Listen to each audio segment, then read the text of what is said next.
Welcome. In front of me is an ALCATEL U5 HD, and today I'll show you how to format the SD card. And to get started, let's open up Settings, and from here navigate into Storage. And you should see your SD card at the bottom, so let's click on it. It will open up the storage itself. So let's tap on the three dots.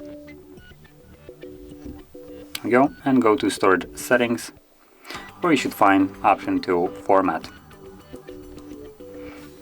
Tap on Erase and Format. This will automatically begin the process, and it's only going to take a couple of seconds for it to finish up, at which point the card will be immediately ready to be used once more, as it is right now.